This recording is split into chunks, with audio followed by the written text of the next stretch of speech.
Au revoir. Ah, y a pas de problème.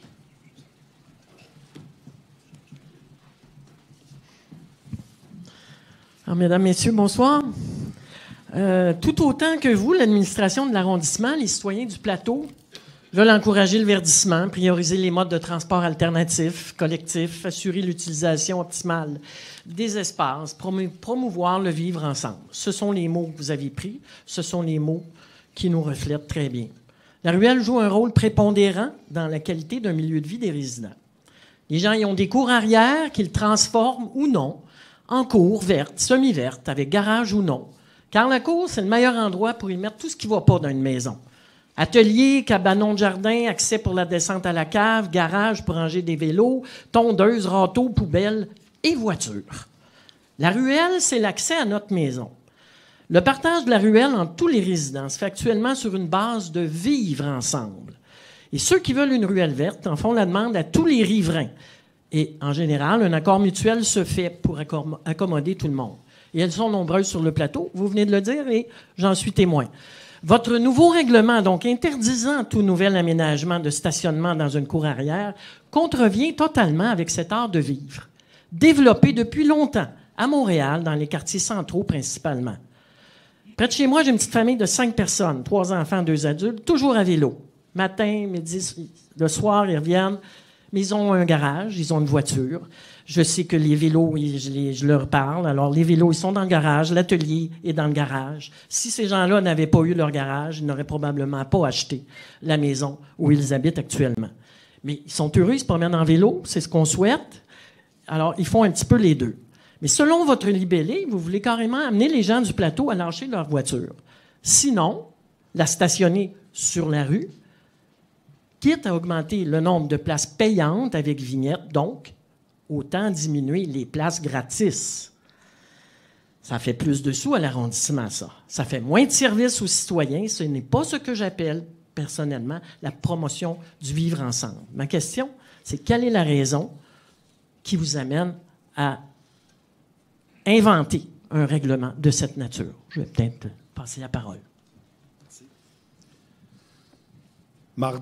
Mardi soir passé, il y a eu une assemblée pour justement discuter du règlement interdisant le stationnement en cour arrière. Pas une minorité, pas la majorité, la totalité des citoyens qui étaient là se sont opposés au règlement. Puis à ce que je vois, c'est qu'on veut encore on veut chercher à l'adopter. Moi, j'avais un beau projet.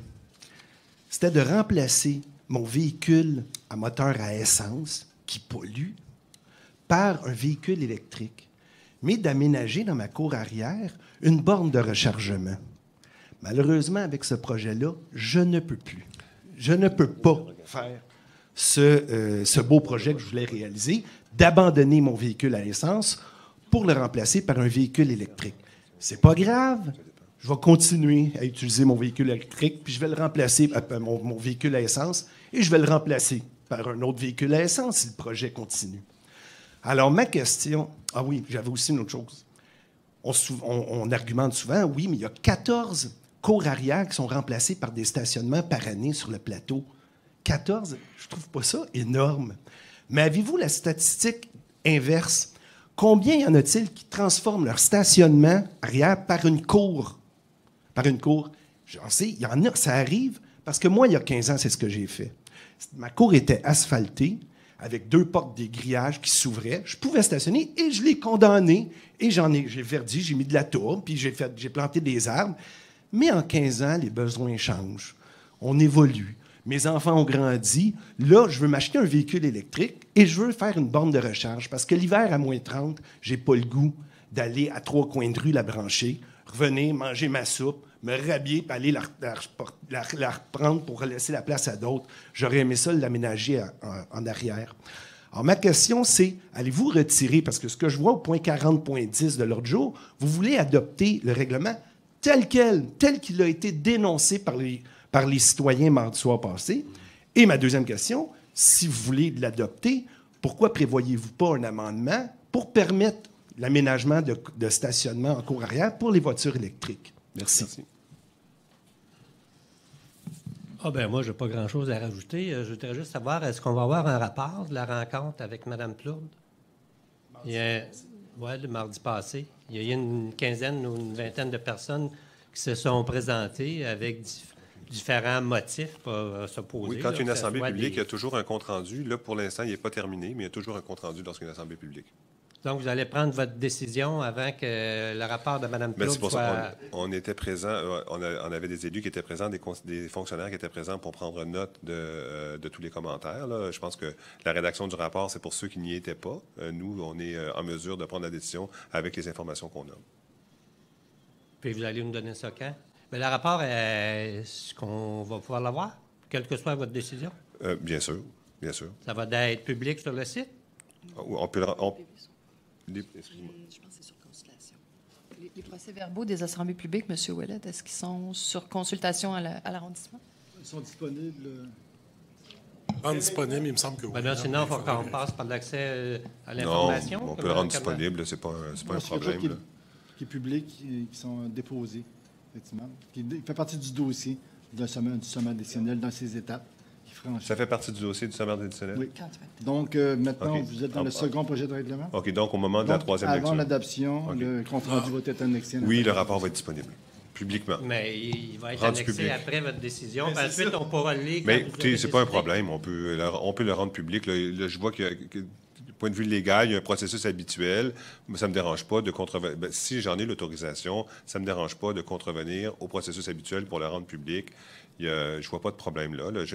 On a très bien compris qu'il y avait plusieurs personnes qui s'étaient présentées puis qui avaient exprimé leur opposition. Puis on peut rendre public ce fait-là dans un rapport qui rend compte de cette situation-là. Il n'y a pas de problème. C'est regrettable que ça vienne après la décision. C'est-à-dire, c'est ça. Si on veut bien agir, on devrait reporter la décision de 40.10 aujourd'hui à plus tard, une fois que le rapport, vous aurez pu en prendre connaissance, M. Fernandez. J'ai largement pris connaissance du déroulement de la rencontre. Je n'ai pas besoin du rapport pour comprendre ce qui s'est passé, compte tenu des explications beaucoup plus détaillées que j'ai obtenues de la part des personnes qui étaient présentes, que si c'était rédigé sur un rapport. Un rapport, c'est plutôt drable, c'est plutôt neutre.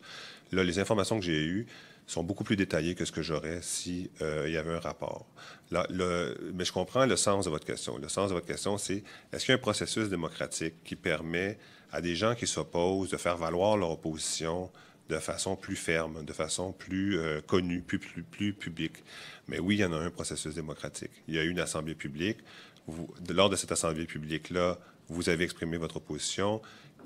On peut déposer on est en deuxième lecture. Vous pouvez faire une demande de registre pour appeler un référendum sur la question. Ça, c'est un outil démocratique très, très fort, beaucoup plus fort que juste lire le rapport ici. Je pourrais le faire là, à la prochaine rencontre. Mais le vrai processus démocratique, c'est la demande de registre. Monsieur Ferrandez, au printemps dernier... Madame Craig, juste avant que vous parliez, prenez la parole, je vais vous la donner tout de suite la parole. Là, on n'est pas dans un échange. Parce qu'on va faire, on n'est pas dans un échange sans fin. Un conseil d'arrondissement, il y a des règles. On peut les assouplir, les règles. Mais ce qu'on va faire, c'est que vous avez d'abord exprimé vos idées. J'ai répondu de façon très partielle, juste sur des éléments de détail là, que vous avez exprimés. On va vous donner une réponse beaucoup plus complète au point que vous avez apporté. Puis suite à la réponse complète qu'on va vous donner, là, à l'instant même, vous allez prendre la parole ensuite de façon pour prendre ce qu'on appelle la question complémentaire. Alors, est-ce qu'il y a des gens qui veulent répondre? Oui, Marianne? Merci d'abord d'être revenu, de continuer à participer à l'exercice parce que je pense que vous étiez tous là la semaine dernière à l'Assemblée publique. Donc, oui, entre 15 et 20 personnes qui sont venues s'opposer. C'est normal que les gens, en général, qui appuient ou qui s'opposent pas à des changements, se déplacent pas pour le manifester. C'est généralement comme ça. Donc, on peut considérer qu'il y a 15 à 20 personnes opposées en regard de la population qu'on a au plateau. C'est une expression qui a sa valeur, qui est importante, mais c'est pas beaucoup de monde. C'est pas une forte opposition, c'est certain. En regard du genre de règlement, de changement qu'on fait, qu'on adopte. Puis on comprend que, bon, ça vient changer des projets. C'est regrettable dans certains rares cas. Toutefois, on a réfléchi à tous ces arguments-là en amont. Je rappelle que c'est un projet qui nous a été amené beaucoup par notre service d'urbanisme, qui travaille de son côté aussi à transformer le territoire en vue des grands projets plus globaux qu'on a comme société. Puis celui de diminuer notre dépendance à l'automobile en fait partie. Je vous apprends rien. Et le fait de réduire quelque part l'offre de stationnement, c'est un des outils qu'on a pour réduire cette dépendance-là qu'on a collectivement à l'automobile. Pourquoi on intervient là exactement? C'est parce que ce qu'on a constaté depuis toutes les années où on travaille à l'arrondissement, où on reçoit les gens, où on entend leurs préoccupations, leurs désirs, c'est que vraiment, les ruelles sont des territoires qu'on veut redonner, alors qu'elles l'ont longtemps été, elles ont été laissées à l'automobile qui a pris beaucoup plus de place au déplacement en auto. Avant, il n'y avait pas de circulation ou très, très peu dans les ruelles. À mesure que le parc automobile a augmenté, les gens se sont mis à stationner en arrière de chez eux pour toutes les raisons que vous avez évoquées. Mais là, c'est le désir qui surpasse celui-là, on le sait, c'est que les ruelles soient vraiment sécuritaires, soient vraiment des milieux de vie où les enfants, on peut les envoyer jouer sans s'inquiéter, sans surveiller nécessairement, sans se dire il y a beaucoup de circulation et on a peur, t'es mieux de ne pas aller jouer là parce que tel voisin, il passe tout le temps vite. Donc, c'est une mesure éminemment favorable à l'installation des familles que de dire on va par tous les petits moyens qu'on peut, parce que ça demeure léger. On rappelle qu'il y a encore quand même, on a dénombré 40% des cours arrière qui sont déjà des stationnements. Donc, ce n'est pas une pénurie là, qu'on va créer. Mais on va empêcher que ça augmente parce que malheureusement, le parc automobile continue à augmenter dans la région métropolitaine. Et on pense que s'il y a un endroit à Montréal, on conçoit qu'on ne peut pas le faire partout. Il y a d'autres quartiers où ça serait plus difficile, mais sur le plateau Mont-Royal, la panoplie de choix qu'on a pour se déplacer, tous les aménagements piétons, les aménagements vélos, les véhicules en libre-service qu'on a beaucoup, les communautos qu'on a beaucoup aussi, le transport en commun qui est mieux développé qu'ailleurs, tout ça fait en sorte que s'il y a un endroit où on peut dire aux gens c'est possible de vivre sans voiture, on pense que c'est au plateau. Et donc, dans le but de dire on va protéger le plus possible nos ruelles pour que ce soit la cour arrière que bien des gens n'ont pas, parce qu'on n'a pas que des rez-de-chaussée au plateau. On a souvent, en général, 2, 3 étages. On a des familles qui vivent au 2e, des familles qui vivent au 3e, qui n'ont pas l'accès à la cour, qui n'auront jamais d'accès à un stationnement, ce qui ne les empêchera pas de faire des enfants. Et donc, eux, ils peuvent descendre, aller jouer dans la ruelle, en profiter. Et on a protégé modestement les acquis qu'on a dans nos ruelles pour que ça demeure et que ça soit de plus en plus des sites qu'on peut verdir facilement, des sites où on peut jouer facilement, s'installer, prendre un verre avec des amis autour d'une table et d'un souper improvisé. Donc, ce genre de choses-là, c'est ce qu'on veut encourager. Et des demandes, vous l'avez dit, il y en a à peu près 14 en moyenne par année. Je peux vous dire qu'il y a des demandes de ruelles vertes qui sont soutenues par une majorité de résidents de ruelles. On en a facilement le double là, par année. Donc, c'est vraiment beaucoup de monde qui souhaite que les ruelles soient des milieux de vie. C'est ce qui nous motive. En ce qui concerne l'enjeu des véhicules électriques, on investit, là, je ne sais pas le chiffre exact, mais plusieurs dizaines de millions de dollars. On a un partenariat avec Hydro-Québec pour que des bornes soient installées partout sur le territoire. C'est de l'argent public. C'est beaucoup de sous qu'on investit publiquement pour favoriser l'électrification des transports. Pas plus tard que cet après-midi, je discutais avec la responsable du dossier de l'électrification à Hydro-Québec qui me parlait des nouvelles bornes de recharge extra rapides là, qui prennent une vingtaine de minutes seulement. Elle me parlait des partenariats qu'ils font de plus en plus avec le privé avec des stationnements de dépanneurs, de cafés, de toutes sortes de chaînes qui ont des petits espaces de stationnement pour que des bornes soient installées là aussi. Donc, on fait le choix collectivement d'occuper l'espace public avec des bornes de recharge électrique. Donc, la solution, elle est là, elle est accessible à tous, elle est démocratiquement disponible à tous, ce qui n'est pas le cas de la cour arrière privée, parce qu'encore une fois, c'est pas tout le monde qui habite sur le plateau qui a une cour arrière qui peut utiliser pour ça. Donc, on ne va pas défavoriser l'électrification, on va favoriser les ruelles comme des milieux de vie. Vous ne convaincrez jamais une famille de 2 ou 3 enfants d'abandonner leur véhicule. Oui, on peut moins l'utiliser, on est obligé d'en avoir une. Bien, en tout cas, ici, on a combien d'enfants pour pas de char? Alors, voulez-vous faire une intervention plus complète dans votre droit de réplique? Ça va, juste ça? Okay. Oui, allez-y, Si monsieur. c'est vraiment un grand projet, Mme Giguère, pourquoi vous ne faites pas une vraie consultation, comme Mme Villain en a fait une consultation pour un petit carré de terre à la station Ouesso, comme il y a eu une consultation pour le parc La Fontaine?